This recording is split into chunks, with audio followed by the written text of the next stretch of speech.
Le rôle de la flotte allemande dans ces parages est d'empêcher les convois américains d'atteindre le port soviétique de Mourmansk.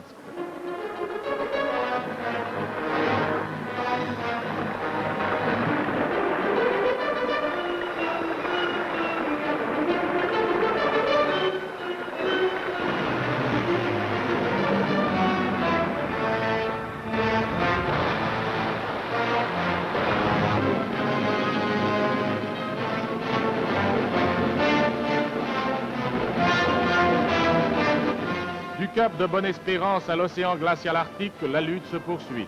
En quelques jours, sur tous les théâtres d'opération, la flotte allemande a coulé plus de 140 000 tonnes.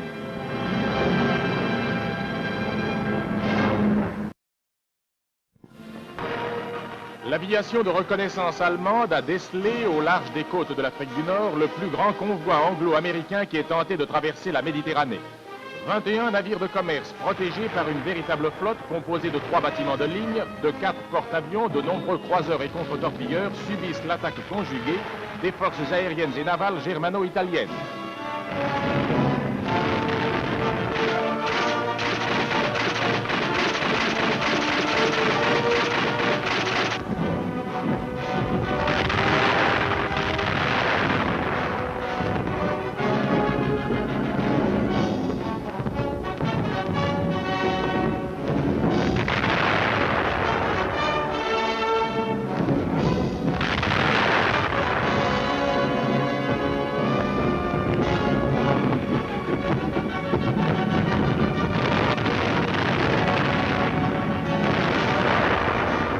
Vedette rapide italienne.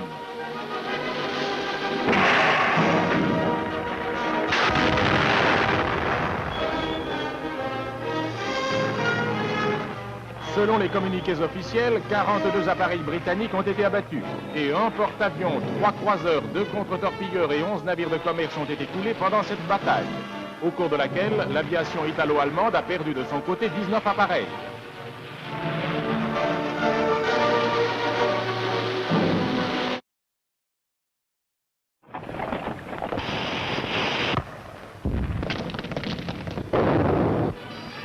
Dans l'Atlantique Sud, à bord du sous-marin italien Barbarigo, à 330 000 de la Sierra Leone, un convoi ennemi escorté est en vue à proximité de la base de Freetown. C'est le capitaine Grossi qui commande le submersible, comme il y a quelques mois au large des côtes brésiliennes, où le Barbarigo coula le cuirassé américain Maryland. Au cours du combat, un navire de ligne américain du type Mississippi était touché. Revenant en surface, le submersible poursuit les cargos dispersés par l'attaque.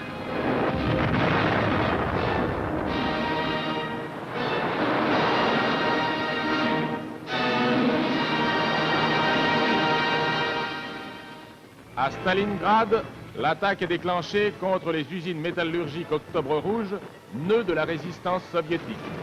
Les dernières installations de l'usine encore aux mains des soviets sont prises au cours de combats isolés et opiniâtres.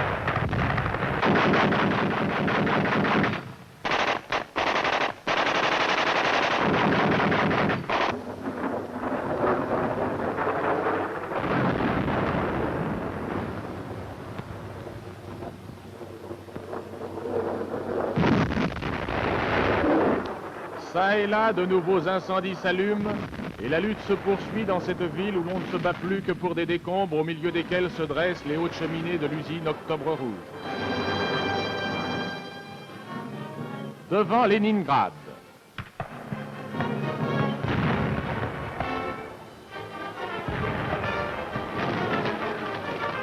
Des troupes soviétiques tentent de traverser la Neva, battues par le feu de l'artillerie allemande.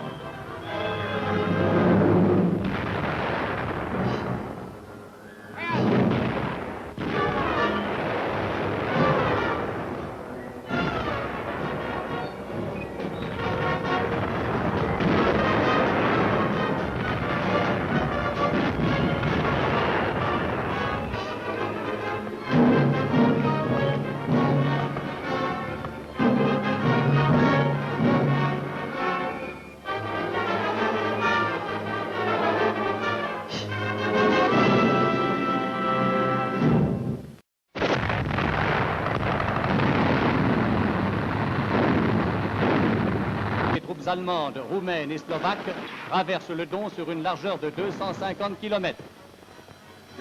Depuis le début de la campagne d'été, plus d'1 million de prisonniers, 6 000 chars, 10 000 canons, près de 5 000 avions sont tombés aux mains des Allemands et l'aile méridionale du front soviétique est enfoncée.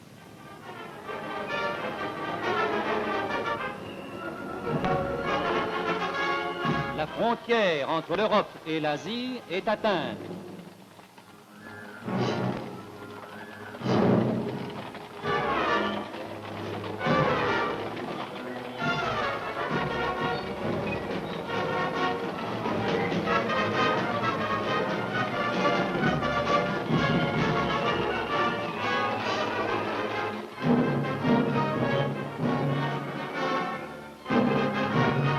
Sous la protection de l'île de Crète, le matériel destiné aux troupes du maréchal Rommel est acheminé vers le port de Tobrouk. Tobrouk est devenue la plus importante base d'approvisionnement des armées germano-italiennes.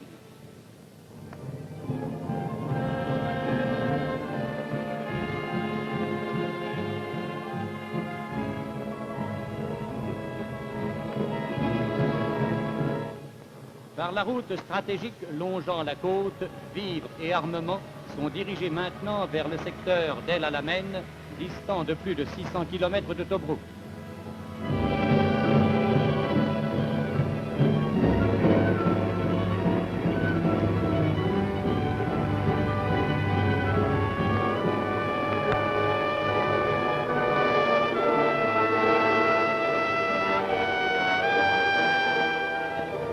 Marsa Matruh.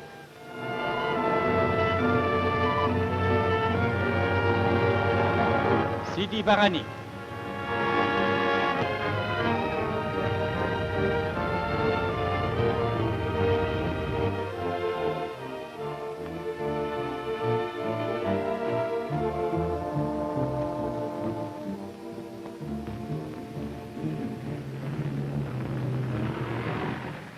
De sources britanniques, on s'attend en Égypte à une reprise prochaine de l'offensive du maréchal Rommel.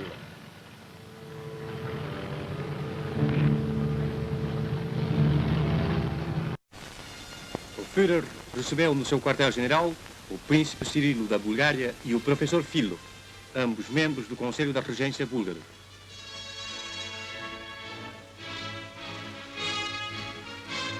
O ministro dos Negócios Estrangeiros do Reich, von Ribbentrop. O marechal Keitel.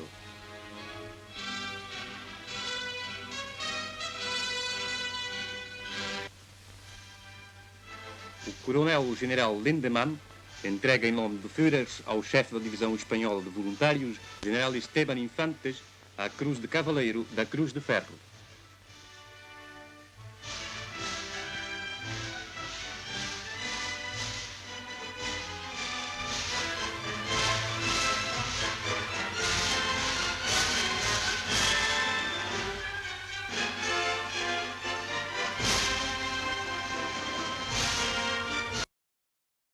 Armadas alemãs na Itália. Marshal Kesselring passando revista às suas tropas.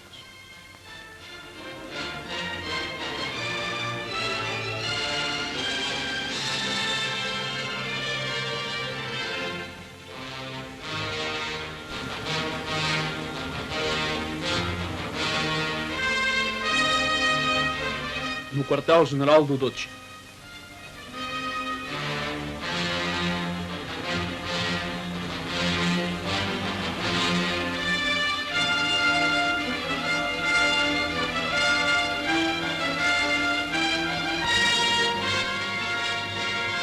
O governo fascista republicano reúne pela primeira vez.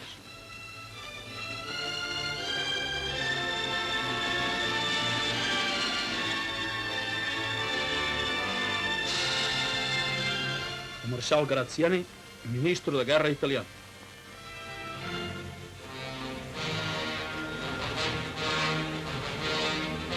No grande quartel-general do Marshal Rommel.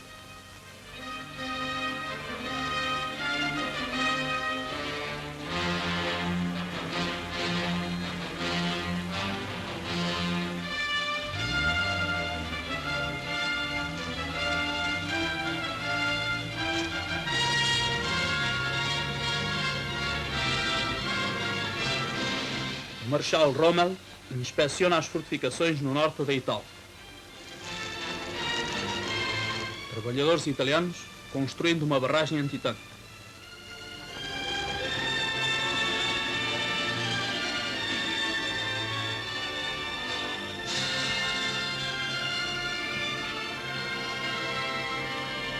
O sistema das defesas alemãs torna-se cada vez mais denso.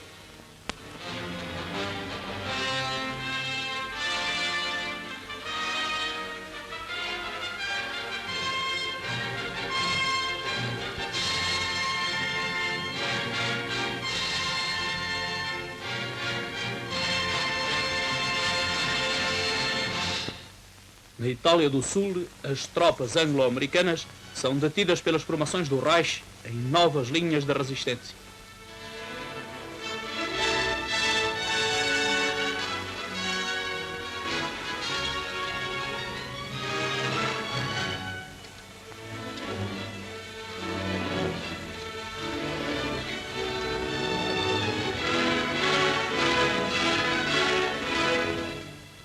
O campo de tiro deve estar tanto quanto possível livre.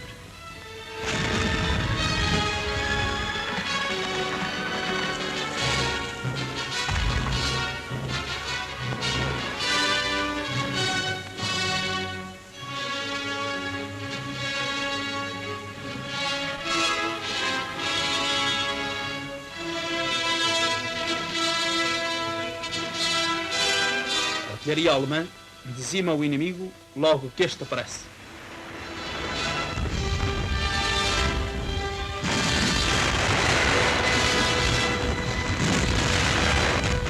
Tanques inimigos incendiados pelos obuses alemães.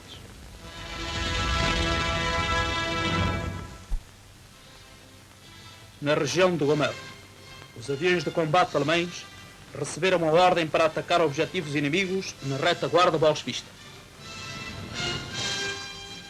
Durante o ataque, a formação é sobrevoada por uma esquadrilha de aviões de voo picado.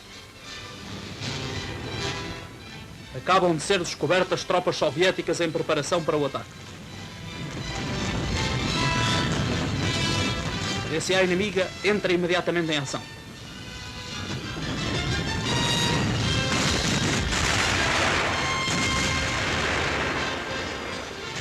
Casernas na periferia de uma cidade.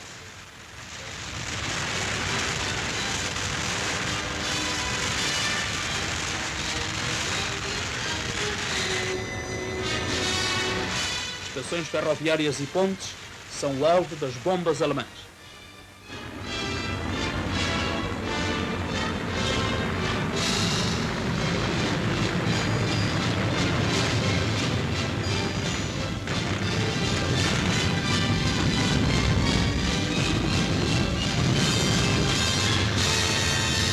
Os sovietes tentam camuflar os objetivos com neblina artificial.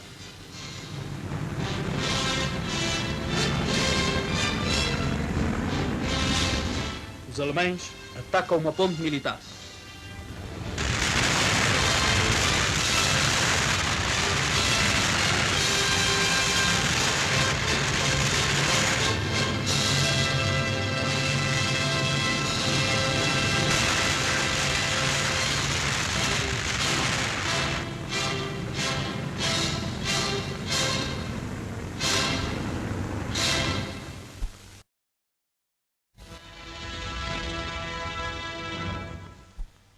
Faz-se subir um balão com o fim de se observar os movimentos do inimigo no estuário do Kuban.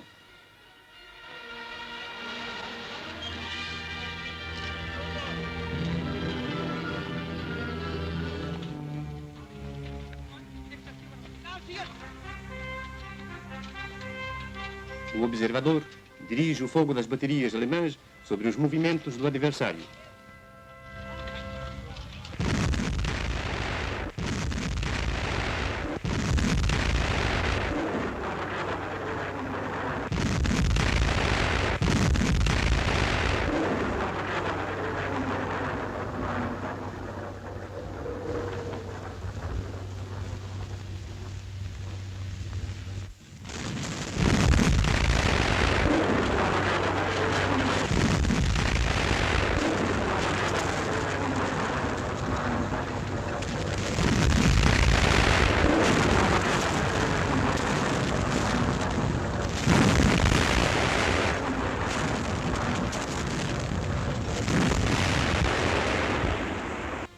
uma formação de aviões de bombardeamento alemães realiza um voo de ataque contra objetivos da região por onde atravessam reforços bolchevistas. Caças inimigos atacam os aparelhos alemães. Os aviadores alemães defendem-se com as armas de bordo.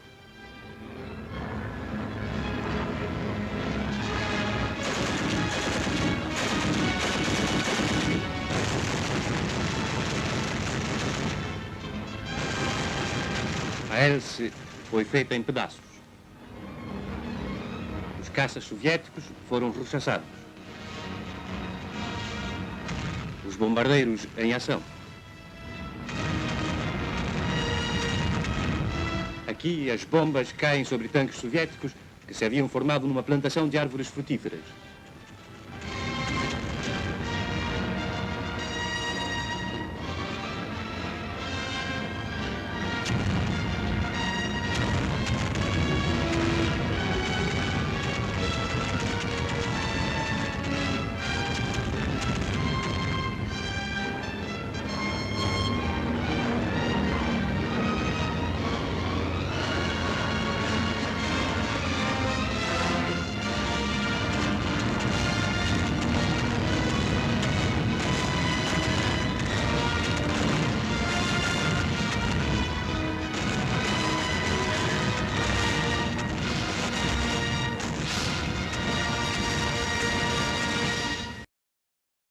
O encurtamento da frente alemã no leste é levado a efeito segundo planos minuciosamente estudados pelo comando alemão. No sul da frente leste foi evacuada a testa de ponte de Kuban. O porto de Novorossiysk foi abandonado depois da destruição das instalações de importância bélica. Durante o encurtamento da frente, não deve ser perdido o contacto com o inimigo. Um grupo de choque entra em ação na região das lagoas de Kuban. O ruído dos motores, dos barcos de assalto, atrai rapidamente o fogo da artilharia inimiga.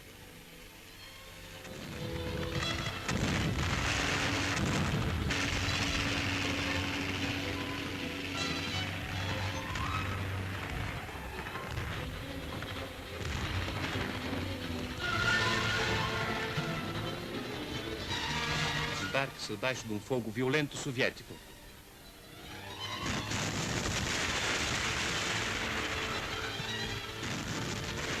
Um grupo de forças inimigas foi localizado e começa imediatamente o combate.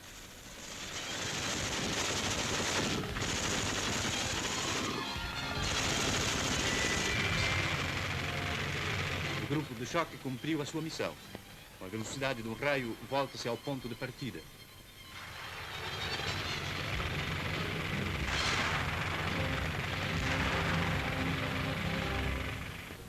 As tropas alemãs e romenas retiraram-se da Neia, tendo rechaçado durante os últimos meses, sob condições muito difíceis, todos os grandes ataques soviéticos, infligindo aos sovietes sangrentas e fortes perdas.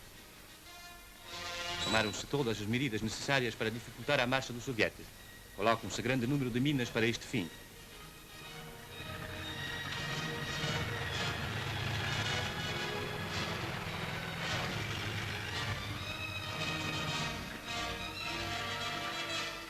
Também neste setor, a população civil juntou-se às tropas alemãs para se salvar do jugo bolchevista.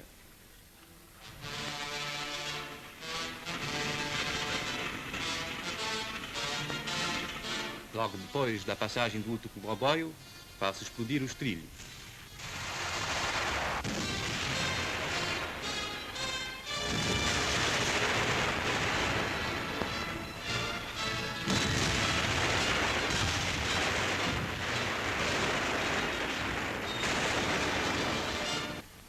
Rebate aéreo. Os soviéticos atacam o local de carregamento alemão. A reação da DCA alemã é violenta.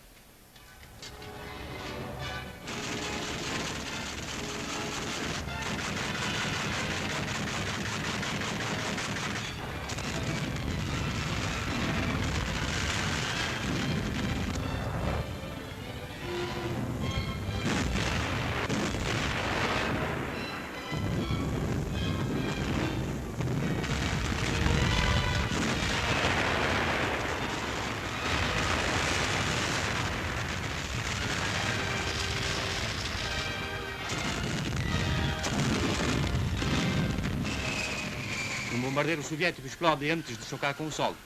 O piloto salvou-se com paraquedas, mas caiu ao mar.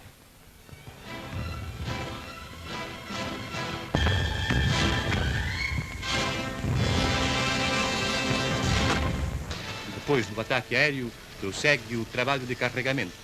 O cais não sofreu danificações algumas.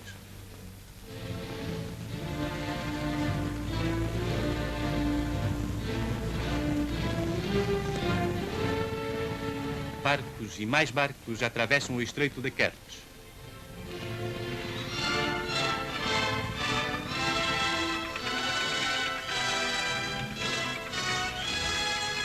Formações de estucas alemães e romenos infligem ao inimigo graves perdas. Durante as violentas lutas travadas de 1º de fevereiro a 9 de outubro de 1943, os bolchevistas perderam mais de 355 mil homens na testa de ponte de Kuban.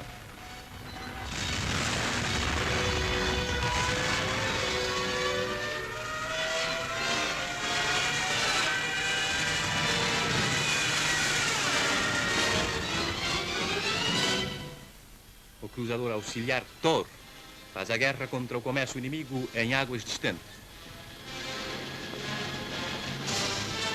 Com o fim de enganar o inimigo, o barco é pintado de vez em quando com novas cores. Firmes durante o Mar Bravo.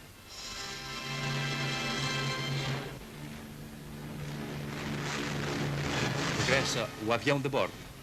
Ele é o olho do cruzador auxiliar.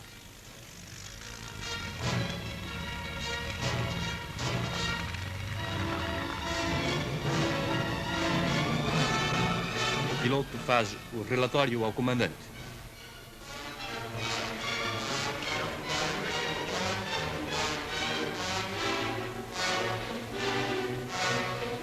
O barco inimigo foi localizado.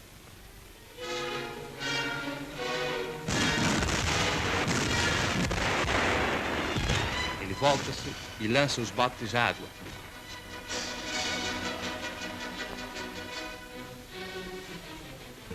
A tripulação sobe a bordo. O vapor capturado é conduzido por um grupo de presa alemão para um porto amigo. Mar Alto. É detido um outro barco inimigo.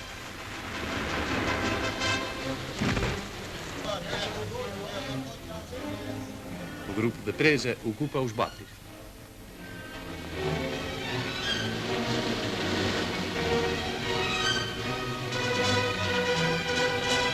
O barco é inspecionado. Trata-se de um petroleiro.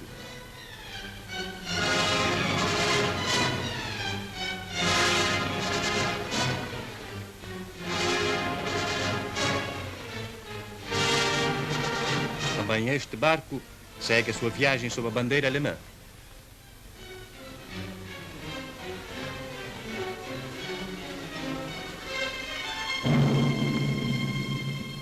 Depois de uma brilhante atuação contra o inimigo, o cruzador auxiliar Thor entra num porto japonês.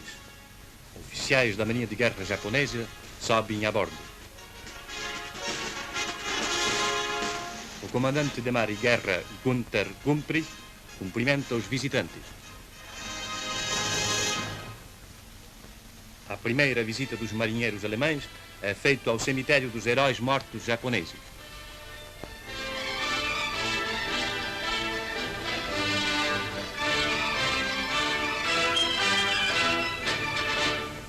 O Fujiyama, a montanha sagrada do Japão.